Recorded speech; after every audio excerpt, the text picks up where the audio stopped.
Roorkee Delhi highway पर स्थित मंडावली गांव की प्रधान और किसानों ने अपने खेतों में 2 दिनों से हो रही भारी बारिश के पानी को खेतों में घुस जाने को लेकर सरकार और प्रशासन के खिलाफ नारेबाजी कर समस्या का समाधान न होने पर जलसमाधि लेने की बात कह डाली। आज मंडावली गांव की ग्राम प्रधान संदेश देवी ने कहा कि पिछले 3 सालों से वह लगातार प्रशासनिक अधिकारियों से गुहार लगा चुकी है, पर हाईवे किनारे बनने वाले नाले का निर्माण कुछ भाजपा नेताओं के दबाव में आकर बीच में छोड़ दिया गया, जिसके चलते गांव के कब्रिस्तान और शमशान दोनों ही पानी में डूब चुके हैं। साथ ही सभी किसानों गन्ने के खेत पानी में डूब जाने से खराब हो गए। ग्रामीणों ने आरोप लगाया कि कुछ भाजपा नेताओं के रिश्तेदारों के रास्ते रेस्टोरेंट रास्ते में होने की वजह से आगे नाले का निर्माण नहीं हो पाया, जिस कारण पूरा गाँव जलमग्न हो गया। पूरे मामले में ग्राम प्रधान सहित कई ग्रामीणों ने जल निकासी न होने पर जल समाधि लेने की धमकी दे डाली। जी, यहाँ पे 3 वर्षों से जो पुलिया थी पानी निकासी की वो रोड में आ गई, रोड चौड़ीकरण में। उसके बाद दूसरे गांव के लोग वो पानी की निकासी नहीं होने दे रहे और सीधा सीधा आरोप प्रशासन पे।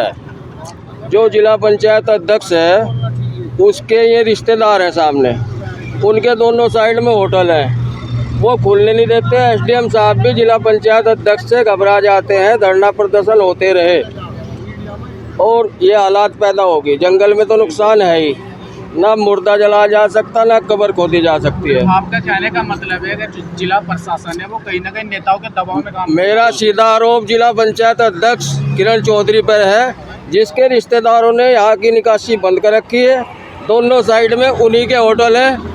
अपने 10-20 पाइप न डालने की वजह से वो एसडीएम को दबाव लगाते हैं। पिछली बार भी मीटिंग हुई है और सीधा आरोप जिला प्रशासन पर है और प्रदेश शासन भी कोई कार्य नहीं कर रहा है।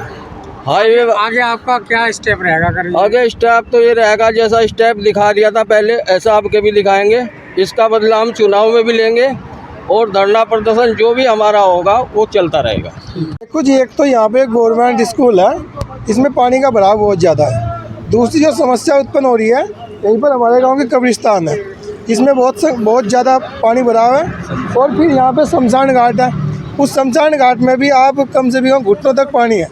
इंसान को यहाँ पे मुर्दे को फूकने से प्रॉब्लम हो रही है और खेतों का तो छोड़ दो आप, ये समस्या बहुत बड़ी चल रही है जी। यहाँ पे फसलों का किस तरह से नुकसान मांग? फसलों का तो देखो जी, गन्ना आपके सामने ये सूख गया आधा, ये तो बिल्कुल 2 साल से यहाँ फसल बिल्कुल हो ही नहीं। कोई अधिकारी नहीं आता यहाँ पे? कोई अधिकारी नहीं है, बल्कि यहाँ पे बहुत टाइम पहले से एक पुलिया थी नाले की, वो भी बंद हो रखी है, तो पानी की निकासी नहीं है। और जब तक पानी की निकासी नहीं होगी, आना चाहिए वालों ने भी बहुत बार कहा है कि निकासी करते हैं, लेकिन कोई समाधान नहीं लिया। अगर आपकी समस्या का समाधान नहीं होगा तो फिर आप लोग क्या करेंगे? देखो जी, अगर समस्या तो यहाँ पे चाहे हमें धरना प्रदर्शन करना पड़े, कुछ जल समाधि लेंगे, लेकिन कुछ ना कुछ तो समाधान सोचना पड़ेगा ना। अब वैसे भी तो हम मर ही रहे हैं। जब बताओ यहाँ पे मुर्दे को फूंकने तक की जगह नहीं है तो क्या करेंगे बताओ। बच्चे यहाँ पे स्कूल आने से प्रॉब्लम हो रही है, बच्चों बताओ इतने पानी में कहाँ से बच्चे आ जाएंगे। तो समस्या बहुत बड़ी हो रही है ना जी। आपके सामने आ रही है। हम गांव मंडावली से गांव मंडावली से हैं, गांव संदेश प्रधान जी हैं और हम दिल्ली उत्तराखंड के निवासी हैं। इसमें 4 दिन से बारिश हो रही है रात दिन, और निकासी हम 3 साल से जब हमने शुरू में शपथ ली थी, हमने उसी दिन कसम खाई थी हम अपने गांव का सुधार अच्छी तरह करेंगे। हम कोई अपना काम, कोई अपनी व्यवस्था नहीं देखेंगे, गांव पे और अपनी जान दे देंगे।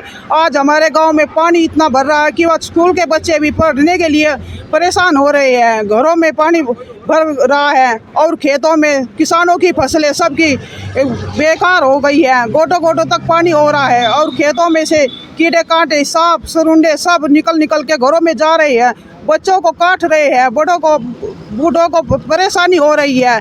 आने जाने में सभी व्यक्ति को परेशानी हो रही है। रोड रास्ता भी रुका हुआ है, शमशान का और पानी गोटों तक भरा हुआ है, कब्रिस्तान में दोनों में। और इसका सुधार हमने सुबह हम एसडीएम के पास भी गए। पहले हमने कहा आप आज उन्हीं की कोई सुविधा ले ले, उन्होंने हमसे झूठ बोला कि पटवारी जरकानों को आ रहे हैं। हमने 3 बजे तक उनका इंतज़ार किया, इसके बाद हमने आपको बुलाया पर वे नहीं आए। 3 साल से हमें धोखा दे रहे हैं, पर हम परेशान हो गए। अगर 2 दिन में ये काम नहीं हुआ हम जल समाधि ले लेंगे, इस पर सरकार जिम्मेदार होगी।